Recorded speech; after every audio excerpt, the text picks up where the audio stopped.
Alright, so my problem developed into this problem. Hear that?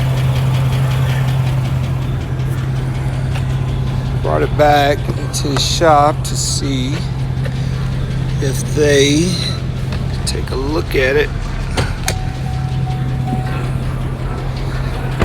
Hop in the hood to see if I could identify what the problem is.